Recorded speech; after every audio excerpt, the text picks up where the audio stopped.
So if you're trying to keep up with the best of the best and compete in a sprint race, how much power do you have to do?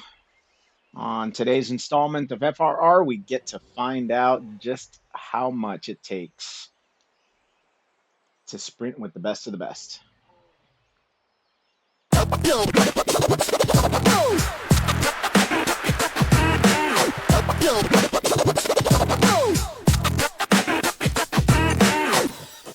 After a quick calibration of my trainer just to make sure that everything is working properly after yesterday's faux pas, definitely left me concerned for today's race because I wanted to make sure that not only am I staying competitive, but I don't want any mechanicals. I don't want any dropouts. So if you've never done a calibration in Zwift, this is what it looks like.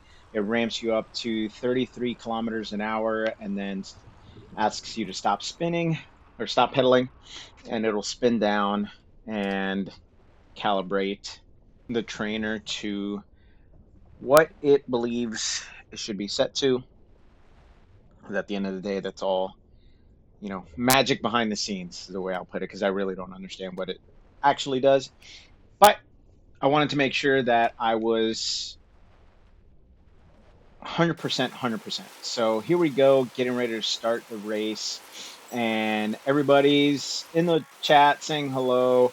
Got the usual suspects in there. Crayon Eater, who truly is the best of the best in this race. And Eric Barfell, who is probably the best sprinter um, in this group, which absolutely impressive yesterday. If you didn't watch this video, go check it out. He absolutely smashed the race. So just fast forwarding through this part because, as you'd imagine, like any Zwift race, we started off, pretty decent, but and then just the group stayed together. We're averaging in the low 200s. No one at this point is going to do anything. We've got a pretty serious climb coming up, which I'm going to coin as the epic introduction. And the reason why I'm calling it that is because it is the base of the epic climb from this direction. And then we cross over from there to the epic bypass and then back down into the rest of Watopia. And so there's really no action that's going to happen here. Now, I was kind of surprised at how much power I needed to put out just to keep up with the group here. I figured, given the fact that, the climb was about to, was just after that climb out of the tunnel, I didn't think they were going to go that hard. But as you see, I got dropped a little bit and then I, put some extra effort to catch back up. And then as we got onto the base, I held what I knew I could do, which I've done previously, and just stayed in the 300s to 400s. I wanted to make sure that I was going to be competitive for the sprint. Again, my focus was making sure that if Eric was going to be in this front group for the sprint, then I was going to be there too.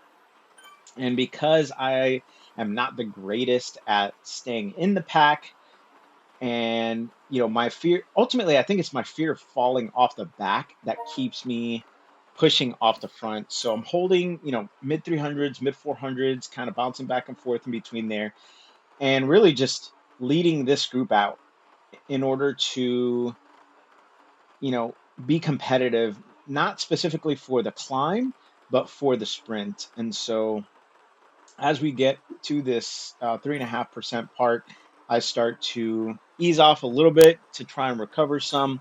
My heart rate's already in the 180s, and I was feeling it at that point. And so this person, Alonzo, comes up to the front, who, if I remember correctly from yesterday's chat, is on the same team with Crayon Eater. So I knew that he's probably going to act as a domestique for Crayon Eater and, kind of pace him up the front. Here comes Crayon right behind me. And so he starts moving up a little bit. And my thought was just, let me just stay off the front. Let me keep pacing it, hold, roughly around 300 watts just to kind of, keep myself moving forward. I was, you can see my heart rate in the 180s. I was hurting. I was at my max at this point, and you can see it in the graph for my power at the bottom.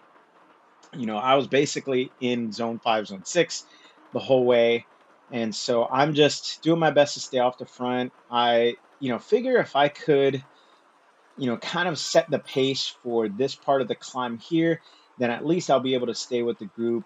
As everybody starts to pass me here, I knew that there was only a little bit left for the rest of this climb. Again, one of the previous times I'd forgotten about this little, 6% hump that comes at the end of this and, kind of messed myself up. But this time around, again, I did my best to stay with the group. I started falling off the back a bit and I started getting concerned because I didn't want to get left behind.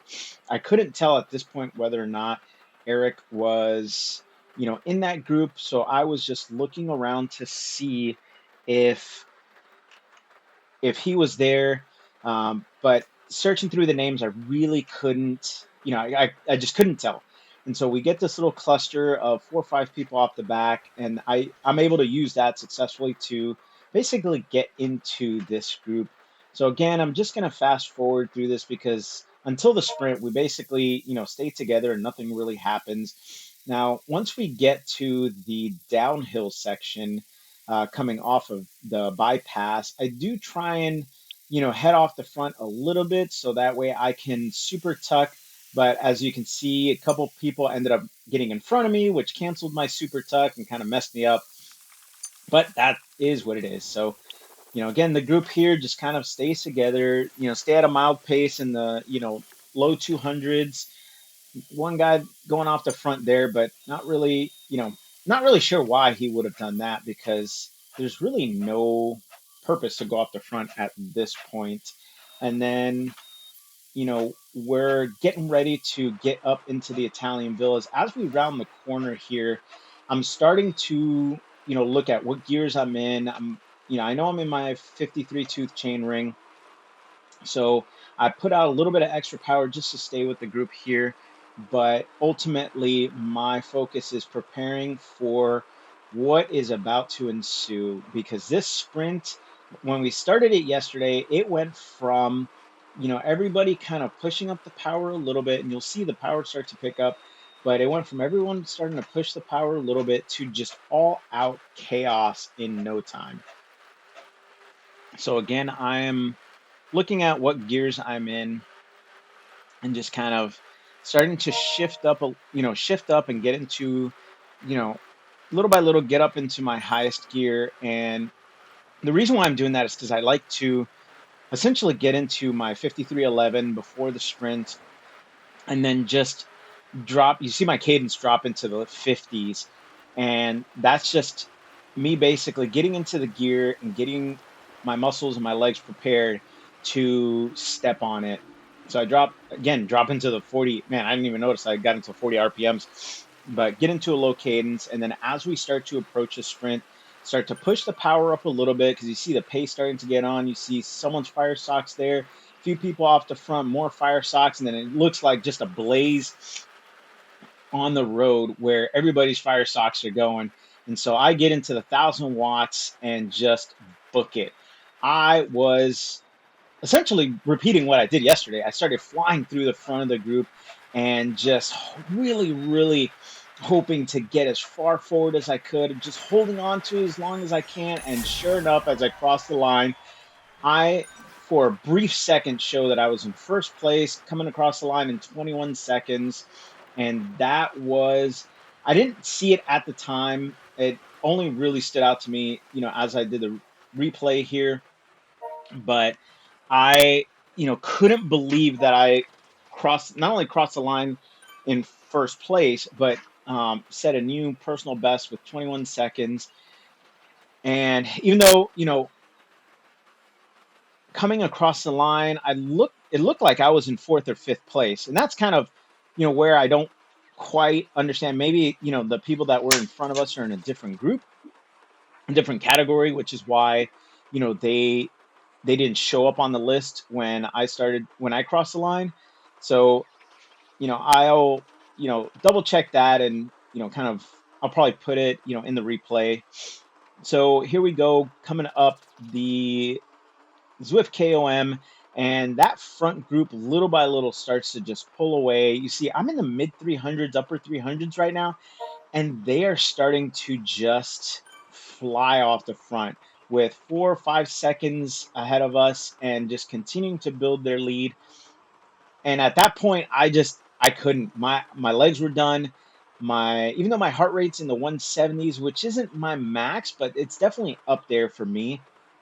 But as I see them quickly pull away, I figure, okay, we got a small little group here where, we could potentially catch back on.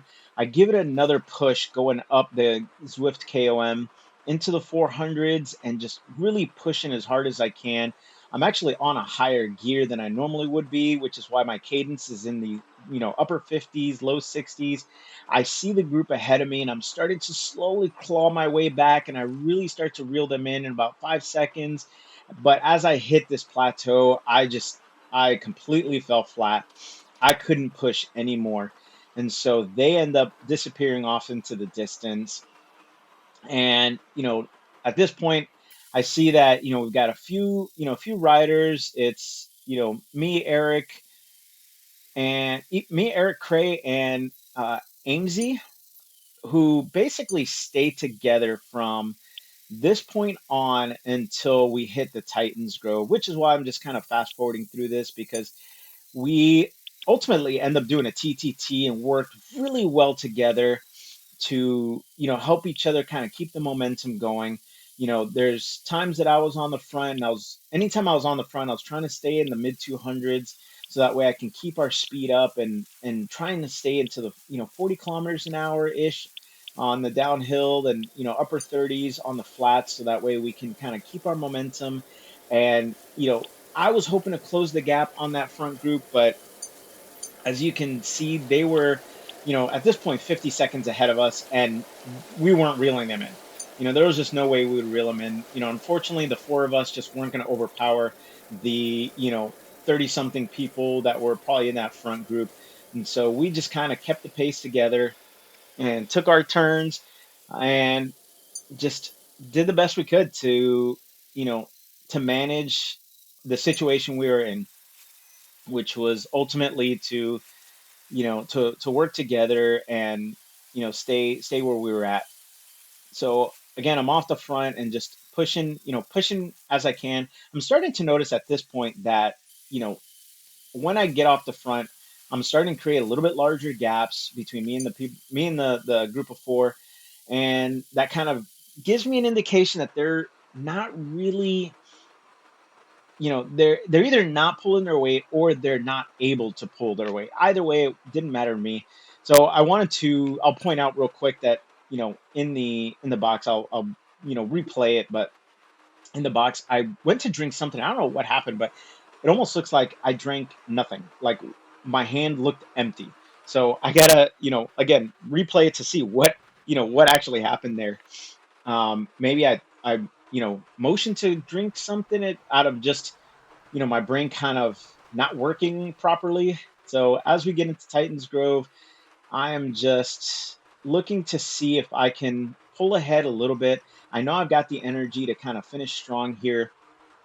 And something that Zwifter always talks about is if you manage these hills correctly, then you can start to break away and make it a little bit harder for people to catch up. So that's kind of what my goal was on this. Is I figure I'd, power through these hills. You see Craig coming up behind me and pulls ahead. And even though we're still kind of together at this point, as Craig's pulling forward, I start to, push ahead to catch up to him, and figure that, hey, if I can hold his wheel, then, we'll be able to start creating a gap. And looking at, the right hand side, I can see that, we're pulling away about 10, 15 meters ahead. We got a couple seconds on Eric and Amesy. And so at this point, my focus is just keeping that momentum. You know, we're we're starting to get towards the middle part of Titans Grove, where it gets a lot hillier, a lot harder, because at this point it's basically uphill until we get to the base of the KOM. And so I'm doing my best to hold my momentum through these hills, keeping into the mid 200s, popping into the 300s if I need to on these, on the harder sections of these hills, just to keep the momentum going. But as you see, we ended up creating a pretty big gap between us and the two other riders behind us. They're, about five, plus seconds behind us. And it, again, you know, like Zwifty Zwifter says, it's really because these hills, you can just, if you keep the momentum right, you can just slowly pull away because you end up basically creating a scenario where you get to the next hill as the people behind you are getting to the hill you just passed. And that trickle effect of hopping hill to hill ends up allowing you to create those gaps. And so me and Cray are, together at this point till the base of the KOM. And, I wasn't sure whether or not he could, you know, he was going to, put out a massive amount of power and, take me on the KOM. But at this point, I was feeling a little bit better. My heart rate's in the 160s. And I knew that to the top of the KOMs, about 2 minutes worth of effort. And I knew I could power through it. That was, you know, where my mindset was at. So I, put on the power and, end up in the mid 300s. So I just looked at it as I can hold this for another, essentially for 2 minutes. I wasn't worried about, how I was feeling at that moment. And so I, holding the 350s here, which is pretty, pretty good pace for me on this climb. I have done it a little bit better before, but at this point I was exhausted. I knew that I wasn't going to do any better than 30th place. The front group was already, they were already across the line and they had beaten us by, at least a minute, if not, more than a couple minutes. And so as I get to the top here, I put out a little bit of a last surge just to stay ahead. Unfortunately, Cray wasn't able to keep up, whether it was on purpose or, they just figured, hey, it's the end. We're not going to do any better. But I wanted to get as best a time as possible because at the end of the day, this is a stage race. And the only way you move up the ladder on these stage races is by, you know, keeping your minutes managed. And so you can see I came in, just a little over 2 minutes behind Crayon Eater, who came in first place again. And, looking at the time that he did up the Titans Grove, he went up the climb in like a minute 30, something like that, which is absolutely flying. Super, super strong climber. And so, you know, it was, again, another fantastic race.